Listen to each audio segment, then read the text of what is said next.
आम आदमी party members के लिए अभी एक खुशी का माहौल जरूर होगा, पर वहीं ये माहौल दिल्ली सीएम अरविंद केजरीवाल के लिए बुरी खबर ला रही है। अब जहां बीते दिनों में हमने मनीष सिसोदिया की, कविता विजय नायर और यहां तक कि विभव कुमार को भी जेल से निकलते देखा है, वहीं उल्टा सीबीआई तो एक बार फिर से दिल्ली सीएम केजरीवाल की कस्टडी की मांग करते हुए दिल्ली राउस एवेन्यू कोर्ट पहुँच चुकी है। स्पेशल जज कावेरी बवेजा ने इस मामले में हियरिंग 11 सितम्बर की फिक्स की है और दिल्ली सीएम को वीडियो कॉन्फ्रेंसिंग के जरिए इसमें शामिल रहने के ऑर्डर्स दिए हैं। जुडिशियल कस्टडी में तिहाड़ जेल में बंद दिल्ली सीएम केजरीवाल को जहां राहत के आसार नहीं नजर आ रहे थे, वहीं आपको बता दें कि सुप्रीम कोर्ट में अब वक्त आ गया था उनके द्वारा सीबीआई की अरेस्ट और बेल की मांग करने वाली प्लीज की सुनवाई की। इस केस में उन्हें रिप्रेजेंट करते हुए सीनियर एडवोकेट अभिषेक मनु सिंघवी ने supreme court bench of justice Suryakant और उज्जवल भुवन को क्या बताया है और सीबीआई को कैसे फटकारा है, और आखिर किस बात पर उल्टा सुप्रीम कोर्ट बेंच ने भी सीबीआई को डांटा है, हम आगे देखेंगे। जिसके साथ हम ये भी देखेंगे कि क्या दिल्ली सीएम अरविंद केजरीवाल को फाइनली राहत मिलती है या नहीं। तो जैसा कि आपको ध्यान होगा, लास्ट हियरिंग में सीनियर एडवोकेट अभिषेक मनु सिंघवी ने ये साफ किया है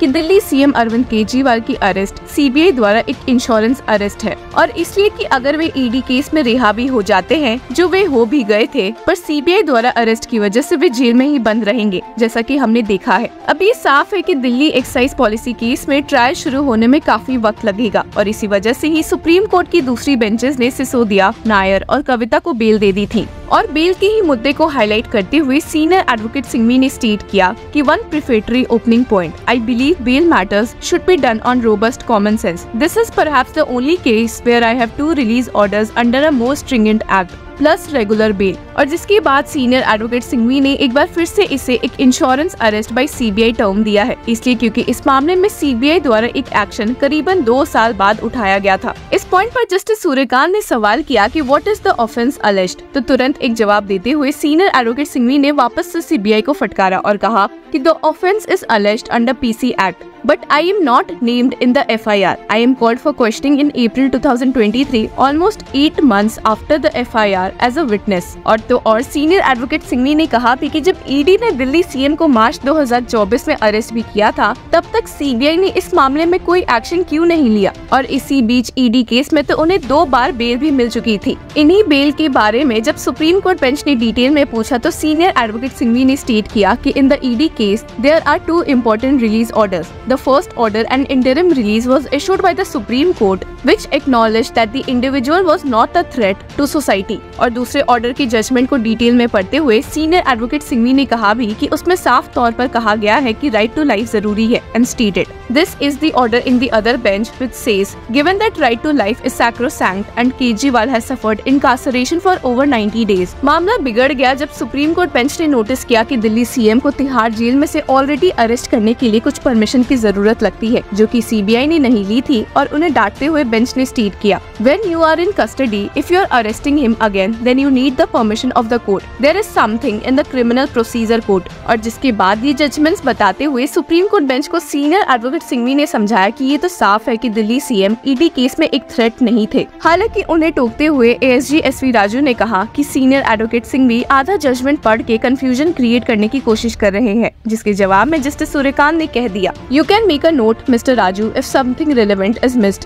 अब इन 2 ऑर्डर्स के बाद सीनियर एडवोकेट अभिषेक मनु सिंघवी जज न्याय बिंदु के ऑर्डर पर भी आए, जिन्होंने कुछ महीनों पहले इस मामले में दिल्ली सीएम को बेल दे दी थी। हालांकि जिसके तुरंत बाद ही उन्हें काफी बैकलैश मिला और हाईकोर्ट द्वारा ये बेल ऑर्डर सेट असाइड हो गया था। Senior advocate Singhvi stated, in between, regular bail granted by ED court stayed by High Court. While this is there is no CBI arrest from August 2022 for just under 2 years. While I have got 3 release orders and insurance arrest made on 26 June. Senior advocate Singhvi ने add भी किया कि शायद ही ये ऐसा इकलौता case होगा जहां पर इतने स्ट्रिक्ट लॉज के तहत बेल मिली है, पर उसके बावजूद भी I lost in the High Court, came to the Supreme Court. Only case where you have got bail in the more difficult act but denied bail in predicate offence with normal triple conditions. जिसके बाद CBI को एक बार फिर से फटकारते हुए senior advocate Singhvi ने add किया कि बिना किसी न्यू एविडेंसेस या नीड टू अरेस्ट के बावजूद भी उन्होंने इस मामले में अरविंद केजरीवाल को अरेस्ट कर लिया, and stated, CBI moved an application before the special court seeking to examine and interrogate me. It was allowed, allegedly showed to court some new statements. Statement happened in January. He is interrogated in Tihar. CBI moves application for arrest without any justification or compliance of section 41A. इस point पर हालांकि justice Khan ने भी सवाल करते हुए पूछ लिया कि probably if you are in custody you can't arrest, permission is required. जिस पे सीनियर एडवोकेट सिंघवी ने कहा कि अगर वो बात जाने भी दे तो आखिर सीबीआई को ऐसा क्या ही एविडेंस मिला है जिसके बेसिस पर उन्होंने इस केस में 2 साल बाद जाकर दिल्ली सीएम को अरेस्ट किया है। और इसी बात पे सीनियर एडवोकेट सिंघवी ने स्टेट किया, there is no new evidence, only statement by Magunta in January. जिसके बाद के इंसिडेंट्स की लिस्ट देते हुए सीनियर एडवोकेट सिंघवी ने स्टेट किया, on 26 June he is produced before vacation जज। CBI without complying with 41A etcetera moved application seeking custody. Only ground in arrest memo is Kejriwal is non-cooperative and evasive in replies। सिर्फ यही नहीं बल्कि उन्होंने बताया भी कि उन्होंने सीबीआई द्वारा अरेस्ट और बेल की मांग जब दिल्ली हाईकोर्ट में की थी तो इस मामले में एक तुरंत कोई ऑर्डर पास नहीं हुआ था। आपको याद दिला दे कि ये मामला जस्टिस नीना बंसल कृष्णन के सामने था और जिसके बाद सीनियर एडवोकेट सिंघवी ने स्टेट किया, no order was pronounced but bail was heard on merits. After a month जज says I decide not to decide bell.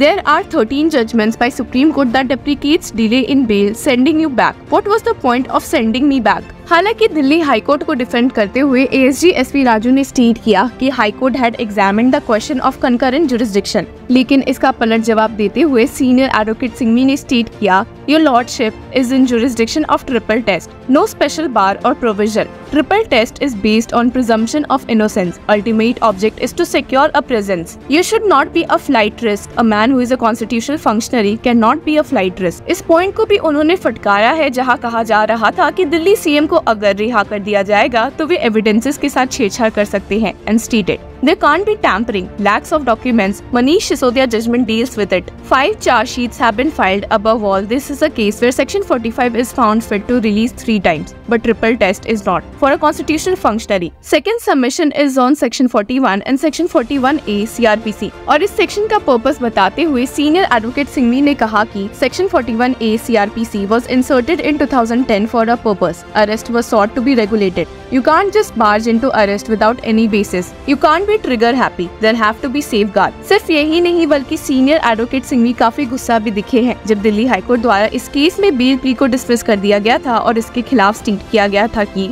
I am asked to go back to trial court. High court has concurrent rights. I concede. But you must exercise discretion to send it back. My friend's preliminary objection is don't hear. The learned judge heard on merits for full day. अब देखते हैं कि senior advocate Singhvi के इतने points रखने के बाद इस केस का क्या नतीजा आ सकता है। Till then, keep following law चक्रा।